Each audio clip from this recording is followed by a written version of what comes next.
Welcome back to another essential recap. Today we will take a look at the story called Valhalla Rising. One eye. I could use a good fighter like you. The film has 6 parts, each of which has its title. The first part, Wrath, introduces us to the hard life of the protagonist. The character of Mads Mikkelsen is a Scandinavian one-eyed mute slave captivated by pagan Vikings. He is forced to fight to the death for the amusement of others. Chained to a post, half naked, he fights with 2 attackers at once. In a challenging and very naturalistic battle, he wins a brutal and bloody victory. Seriously, guys, this is a very creepy sight. If you have weak nerves, this movie is not for you. However, this victory does not change anything for him. He is locked in a cage, chained, and in the morning, everything is repeated. Cold, dirt, blood, and mortal combat. And so from day to day. I cannot call such an existence life. It's more of a survival thing. And yet, something makes the hero fight every day, at the cost of his own blood, winning for himself the right to meet the next dawn. The minimum care for him is performed by another slave, a young boy who brings him food and water and sympathizes with the silent warrior. The one-eyed hero sees prophetic dreams. In one of them, he finds an arrowhead in the water. The dream comes true. While swimming in the river, he actually finds this little weapon and hides it under his tongue. Later, with the help of this arrowhead, he gains freedom.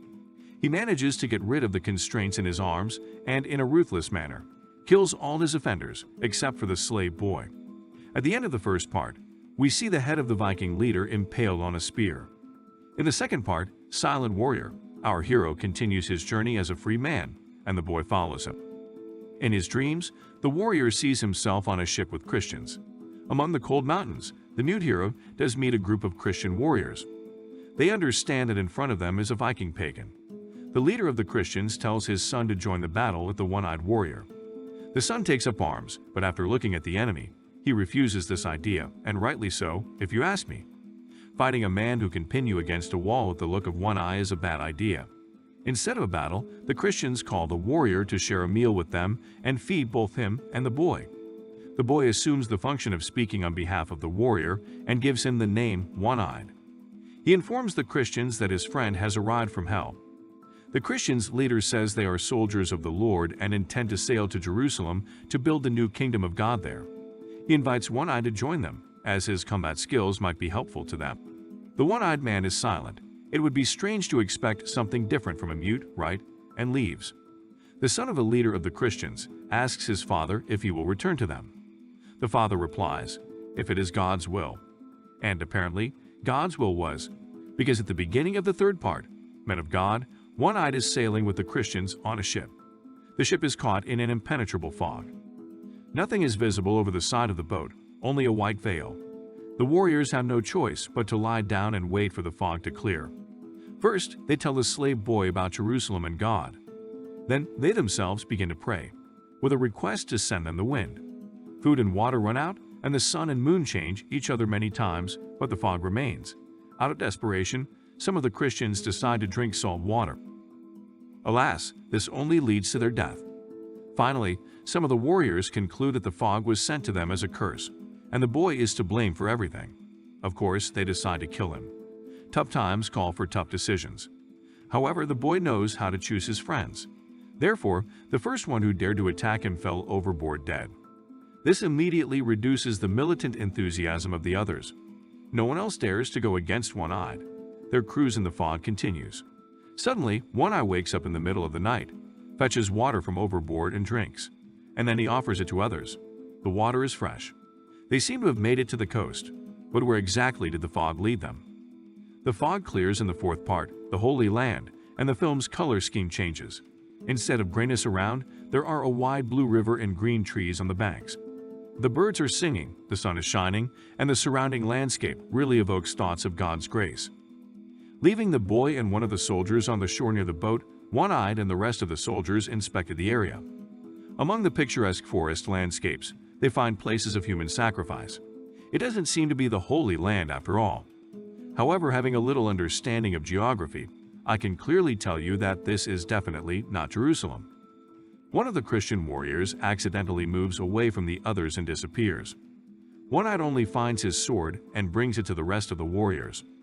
Some of them are sure that One-Eyed killed the missing Christian and, in time, will kill all the others, one by one. However, we can be sure that the missing man is alive because One-Eyed sees him in his prophetic visions. They decide to leave the sword here in the hope that the lost warrior will be able to find it. Together with the One-Eyed, the rest return to the boat and continue their journey along the river. They need to find out where they are. The fog thickens again over the water, the color scheme returns to gray, and an enemy arrow flies into one of the soldiers.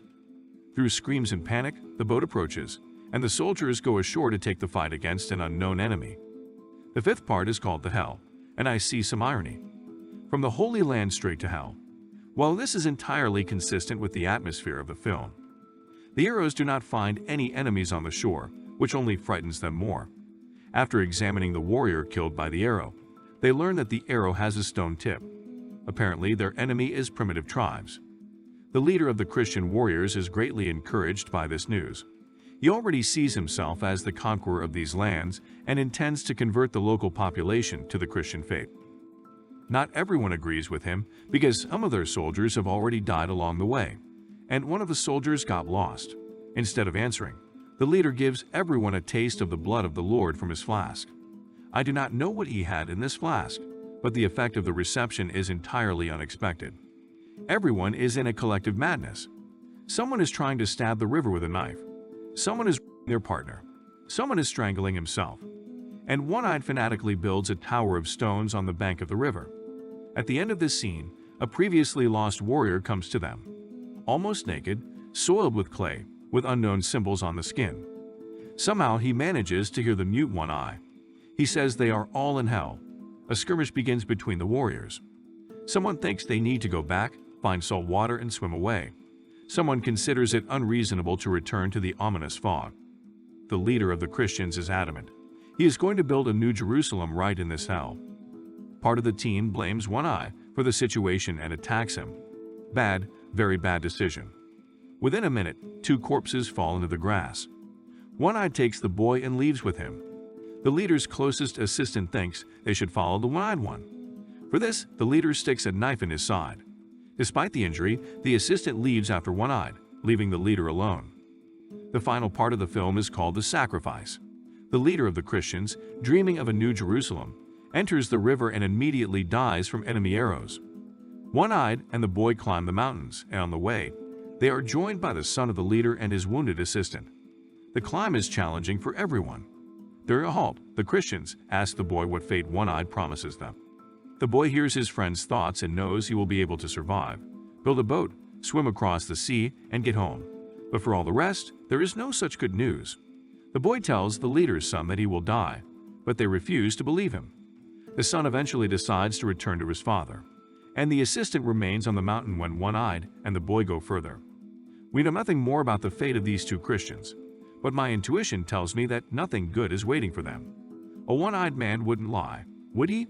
The mute warrior and the boy continue on their way and finally come out to the bay. This is seawater, which means they have reached their goal. From here, the boy will continue on his way home. But suddenly, a whole tribe of savages appears behind them. One-Eyed has already seen this in his visions, and therefore simply accepts his fate. He leaves the boy, throws his axe and knife on the stones, and enters the armed crowd. He is knocked down with a powerful blow to the back of the head and finished off with sticks. Having finished One-Eyed, the savages simply go back into the forest without causing any harm to the boy. The One-Eyed man made his sacrifice. We see his soul enter the river next to the stone tower he had recently built. The film ends with an open ending, but it does not spoil it at all. We know the boy will be fine. It was not for nothing that One-Eyed had predicted this to him. I definitely recommend you watch this movie, even now when you already know the whole plot. Because the value of Valhalla Rising is not in plot twists and rare dialogues. It lies in the unique atmosphere of the film. There are a lot of static shots, close-ups, and intriguing music. This creates a particular aesthetic with which you can fall in love with this film. I'm sure many will find a special visual pleasure in this picture. Thanks for watching another Essential Movie Recap. Please like and subscribe.